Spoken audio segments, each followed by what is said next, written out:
Hi guys, നിലവിൽ ഏറ്റവും കൂടുതൽ ചർച്ച ചെയ്യപ്പെടുന്ന വിഷയമാണ് SIR.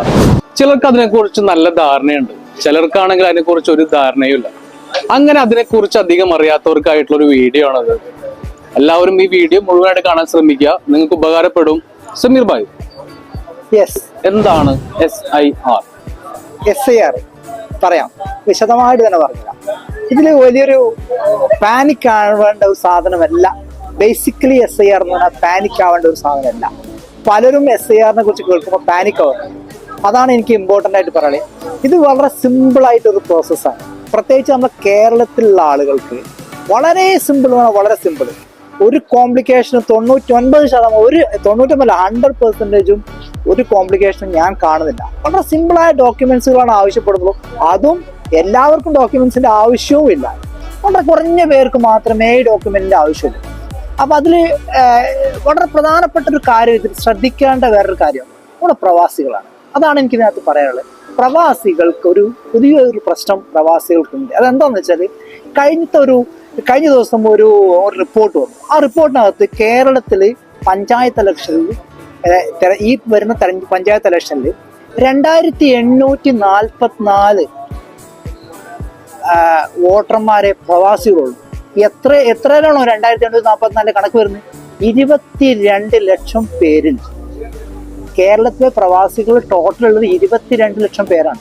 അതിൽ വെറും 2844 പേർക്ക് വോട്ടവകാശമുള്ളൂ. അത് കേൾക്കുമ്പോൾ ഒരു ഞെട്ടിക്കുന്ന ഒരു കണക്കാണത്.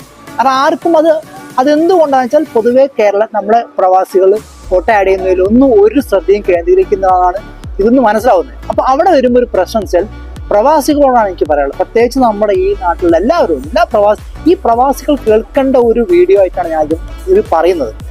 എന്താണെന്ന് വെച്ചാൽ, നിങ്ങൾ ഇപ്പൊ സംഭവിച്ചു നിങ്ങളെ പേരില്ല എന്നുണ്ടെങ്കിൽ വളരെ സിമ്പിൾ ലളിതമായിട്ടും ഈ പ്രോസസ്സ്, അതായത് നിങ്ങളുടെ പേര് വോട്ടർ ലിസ്റ്റിൽ ആഡ് ചെയ്യാൻ പറ്റുന്ന ഒരു സംവിധാനം ഇപ്പൊ നിലവിലുണ്ട്. പക്ഷെ ഈ ഒരു മെസ്സേജ് പലർക്കും എന്ന് പറഞ്ഞാൽ, നമ്മളിപ്പം നാട്ടിൽ അന്വേഷിക്കാൻ നമ്മളെ വീട്ടിൽ BLOമാർ വരുന്നുണ്ട്. ഈ BLOമാർ വന്നിട്ട് നമ്മളെ ഒരു ഫോം തരുന്നുണ്ട്. ആ ഫോം എന്ന് പറയുന്നത് 2024 ഇലക്ഷനിൽ വോട്ട് ചെയ്ത വോട്ടേഴ്സ് ലിസ്റ്റിലുള്ള ആളുകളുടെ പേരിലേക്ക് മാത്രമാണ് ഈ ഒരു ഫോം തരുന്നത്. അപ്പം ബാക്കിയുള്ള ആളുകൾക്ക് എന്ത് എന്ന് ചോദിക്കുമ്പോൾ അവർ തരുന്ന ഉത്തരം, അല്ലെങ്കിൽ അവരോട് നമ്മൾ ചോദിക്കുമ്പോൾ അവർ പറയുന്നത് അത് ഇനി വരുന്ന ലിസ്റ്റ് വരും, ആ ലിസ്റ്റ് വന്നതിന് ശേഷം നിങ്ങൾക്ക് ആഡ് ചെയ്യാം എന്നൊക്കെയാണ് പറഞ്ഞത്. പക്ഷേ സത്യത്തിൽ അങ്ങനെ ഒരു ഇൻഫർമേഷൻ അല്ല അതിന്റെ കറക്റ്റ്.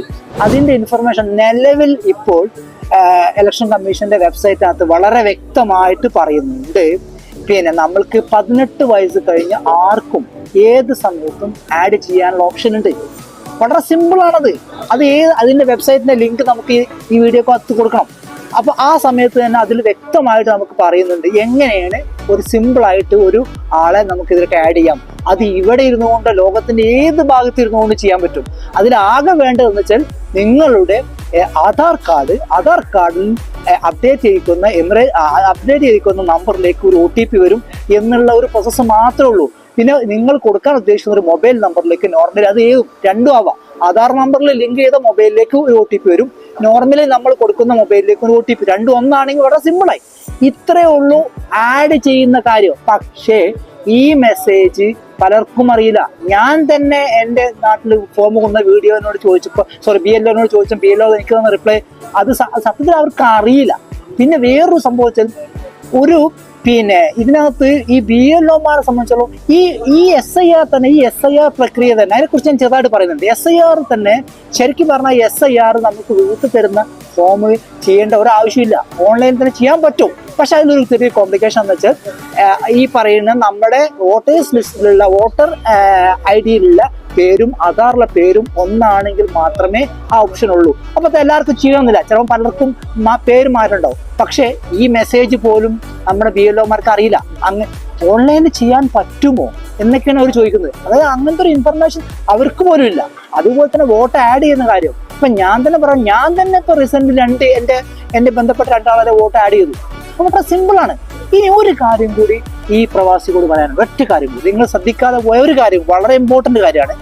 വളരെ ഇമ്പോർട്ടന്റ് കാര്യം എന്തെന്നാൽ, അതായത് ഇപ്പൊ നിങ്ങളുടെ പേര് 2024 വോട്ടേഴ്സ് ലിസ്റ്റിലുണ്ട്. നിങ്ങളുടെ വീട്ടിൽ BLO ഫോം കൊണ്ടുവന്നു. നിങ്ങൾ 2002 ലിസ്റ്റിൽ ഫോമിലുണ്ട്, ഓക്കെ, എല്ലാം ഓക്കെയാണ്. പക്ഷേ നിങ്ങൾ കൊടുക്കുന്ന ഫോം കൊടുത്തു കഴിഞ്ഞാൽ വേണമെങ്കിൽ നിങ്ങളുടെ ഫോം തള്ളാനുള്ള ഓപ്ഷൻ ഇലക്ഷൻ കമ്മീഷന്റെ വെബ്സൈറ്റിലുണ്ട്. എന്താണെന്ന് ആ പോയിന്റ് എന്ന് പറയോ? അതായത് നിങ്ങൾ NRI ആണ്, അതായത് ഇന്ത്യയിൽ താമസിക്കാത്ത ഇന്ത്യക്കാരനാണ് എന്നുള്ള രീതിയിൽ വേണമെങ്കിൽ നിങ്ങളുടെ ആപ്ലിക്കേഷൻ തള്ളാം. പക്ഷെ അങ്ങനെ തള്ളിക്കഴിഞ്ഞാൽ പിന്നെ നിങ്ങൾ ഫോം 6A എന്ന് പറഞ്ഞ ഫോം കൊടുക്കണം. പക്ഷേ ഈ ഫോമിന്റെ കൂടെ തന്നെ നിങ്ങൾക്ക് വേണമെങ്കിൽ ഈ 6A കൊടുക്കാം. അപ്പോൾ പിന്നെ തള്ളുന്ന പ്രശ്നം വരുന്നില്ല. ഇത് തള്ളുന്നത് എപ്പോഴൊക്കെ നിങ്ങൾ ഒരു ജാനുവരിയിൽ ഡിസംബറിൽ ഈ കരട് പത്രിക വന്നു കഴിഞ്ഞിട്ടാണ് നിങ്ങൾ അറിയാം തള്ളുക എന്നുള്ള കാര്യം. അപ്പൊ തള്ളിക്കഴിഞ്ഞ് രണ്ടാമത് നിങ്ങൾ കൊടുക്കുമ്പോൾ പിന്നെ അത് 3 ആഴ്ച വെരിഫിക്കേഷൻ ടൈം എടുക്കും. അതോടുകൂടി നിങ്ങൾ പുതിയ വരുന്ന വോട്ടേഴ്സ് ലിസ്റ്റ് നിങ്ങളുടെ പേരുണ്ടാവില്ല. അപ്പൊ നിങ്ങൾ ചെയ്യേണ്ടത് ശരിക്കും പറഞ്ഞാൽ ഒരു സേഫ്റ്റിക്ക് വേണ്ടിയാണ്. ചിലപ്പം തള്ളാം, തള്ളിക്കഴിഞ്ഞാൽ നിങ്ങൾക്ക് ഓരോ ഒബ്ജക്ഷനും പറയാൻ പറ്റില്ല. നിങ്ങൾ എന്ന് തള്ളി നിൽക്കാൻ പറ്റില്ല, നിങ്ങൾ NRI ആണെന്നുള്ള പ്രൂഫ് ഉണ്ട്. അപ്പൊ അതുകൊണ്ട് തള്ളിക്കഴിഞ്ഞാൽ ഒന്നും പറയാൻ പറ്റില്ല. അപ്പൊ അങ്ങനെ തള്ളിക്കഴിഞ്ഞാൽ നമുക്ക് സേഫ്റ്റി ആയിട്ട് വെക്കാൻ വേണ്ടിയിട്ടാണ് ഈ ഫോം 6A സബ്മിറ്റ് ചെയ്യാൻ പറയുന്നത്. വളരെ സിമ്പിളായ കുറച്ച് ചോദ്യങ്ങൾ മാത്രമേ ഉള്ളൂ. ഈ ഫോം അവൈലബിൾ ആണ്, ഈ പറഞ്ഞ വെബ്സൈറ്റിൽ, ഇലക്ഷൻ കമ്മീഷന്റെ വെബ്സൈറ്റിൽ അവൈലബിൾ ആണ്. അതെടുത്ത് നിങ്ങൾക്ക് ഫില്ല് ചെയ്ത് നാട്ടിലേക്ക് അയച്ചു കൊടുത്താൽ നിങ്ങൾ കൊടുക്കുന്ന BLO തരുന്ന ഫോമിന്റെ കൂടെ തന്നെ ഈ ഫോമും കൂടി അറ്റാച്ച് ചെയ്ത് കൊടുത്താൽ നിങ്ങൾ സേഫ് ആണ്. കാരണം അതിന്റെ അടിയിൽ ഒരു അക്നോളജ്മെന്റ് സ്ലിപ്പ് ഉണ്ട്. അത് BLO റിസീവ്ഡ് എന്ന് പറഞ്ഞു കഴിഞ്ഞാൽ പിന്നെ നിങ്ങൾ 6A ഫോം കൊടുത്തില്ല എന്ന് അവർ പറയില്ല. ഇപ്പൊ നിങ്ങളെ ഫോം തള്ളിക്കഴിഞ്ഞാൽ നിങ്ങൾക്കൊന്നും പറയാൻ പറ്റില്ല. നിങ്ങൾ 6A ഫോം കൊടുത്തതിന് നിങ്ങൾക്ക് ഒരു പ്രൂഫും ഇല്ല. നിങ്ങൾ തള്ളിക്കഴിഞ്ഞാൽ നിങ്ങൾക്ക് ഒന്നും പറയാൻ പറ്റില്ല. തള്ളിയത് തന്നെ പിന്നെ നിങ്ങൾ വീണ്ടും അതിന്റെ പിന്നാലെ നടക്കണം. അപ്പൊ അതുകൊണ്ട് ഈ ഒരു മെസ്സേജ് വളരെ, അതായത് ഇപ്പൊ BLO തള്ളിക്കഴിഞ്ഞാലാണ് പ്രശ്നം. കാരണം അവർക്ക് വേണമെങ്കിൽ തള്ളാം, അവരുടെ വിവേചന അധികാരമാണ് തള്ളാതൊക്കെ. അവർ തള്ളിയില്ലെങ്കിൽ കുഴപ്പമൊന്നുമില്ല, പക്ഷെ തള്ളിക്കഴിഞ്ഞാൽ നിങ്ങൾക്ക് വീണ്ടും പണിയാണ്. അതുകൊണ്ടാണ് ഞാൻ പറഞ്ഞ പ്രവാസികളോട് പറഞ്ഞിരിക്കുന്നത്, ഈ 6A ഫോം നിങ്ങൾ ഇതിന്റെ കൂടെ ഫിൽ ചെയ്ത് അയച്ചു കൊടുക്കണം. വീട്ടുകാർക്ക് അയച്ചു കൊടുത്താൽ അവർക്ക് അത് അവിടുന്ന് പിന്നെ അതിന്റെ കൂടെ അറ്റാച്ച് ചെയ്ത് കൊടുക്കാനേ ഉള്ളൂ. ഈ ഒരു വിവരം വളരെ ഇമ്പോർട്ടൻ്റ് ആണ്. അതുപോലെ തന്നെ നിങ്ങളുടെ പേര് വോട്ടേഴ്സ് ലിസ്റ്റ് ഇല്ല എന്നുണ്ടെങ്കിൽ നിങ്ങൾ അത് ആഡ് ചെയ്യാൻ വേണ്ടി ഇപ്പോൾ തന്നെ നിങ്ങൾ കാത്തിരിക്കേണ്ട ഒരു സമയമില്ല. വെബ്സൈറ്റിന്റെ ലിങ്ക് വളരെ വ്യക്തമായിട്ട് കൊടുക്കുന്നുണ്ട്. ആ വെബ്സൈറ്റിനകത്ത് നിങ്ങൾ കയറി കഴിഞ്ഞാൽ അതിന് ഇടത് ഭാഗത്ത് തന്നെയാണ് പുതിയ വോട്ടർ ആഡ് ചെയ്യേണ്ടതും അതുപോലെ തന്നെ ഫോം 6A കാര്യങ്ങളും അതിൽ വ്യക്തമായിട്ട് പറയുന്നുണ്ട്. നിങ്ങൾക്ക് സ്വന്തമായിട്ട് ഈ ഓൺലൈൻ പരിചയങ്ങളില്ലെങ്കിൽ അതുമായി ബന്ധപ്പെട്ട ആളുകളുടെ സഹായം തേടിക്കഴിഞ്ഞാൽ അത് കിട്ടുന്നതായിരിക്കും. വളരെ സിമ്പിളാണ്.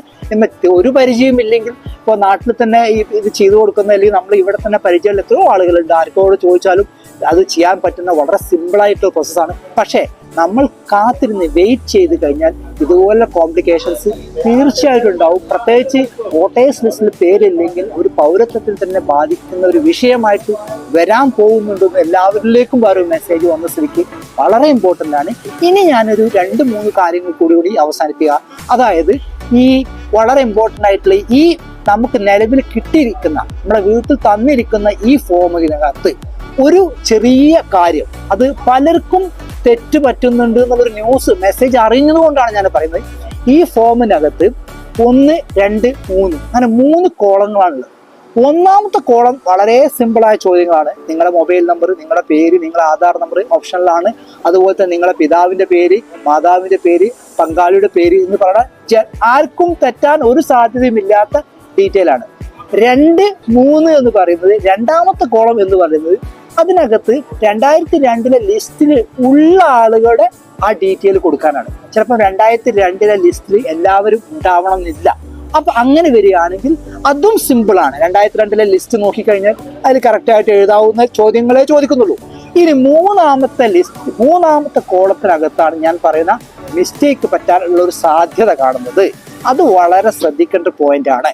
അതായത് അത് മൂന്നാമത്തെ കോളത്തിൽ പറയുന്നത് 2002 ലിസ്റ്റിലുള്ള ബന്ധുവിന്റെ ഡീറ്റെയിൽസ് ആണ് ചോദിക്കുന്നത്. അവിടെയാണ് ഒരു മിസ്റ്റേക്ക് പറ്റുന്നത്. എന്താണെന്ന് വെച്ചാൽ ആദ്യം അവിടെ പേര് ചോദിക്കുന്നുണ്ട്. ഈ പേര് എന്ന് പറഞ്ഞാൽ നമ്മൾ അവിടെ നമ്മുടെ പിതാവ്, ഫോർ എക്സാമ്പിൾ നമ്മുടെ പിതാവാണ്, ആ പിതാവിന്റെ പേര്, ഓക്കെ. അത് കഴിഞ്ഞ് ആ പിതാവിന്റെ എപ്പിക് നമ്പർ, അതായത് അന്നത്തെ എപ്പിക് നമ്പർ ആ വോട്ടേഴ്സ് ലിസ്റ്റ് നോക്കിക്കഴിഞ്ഞാൽ കിട്ടും. പിന്നെ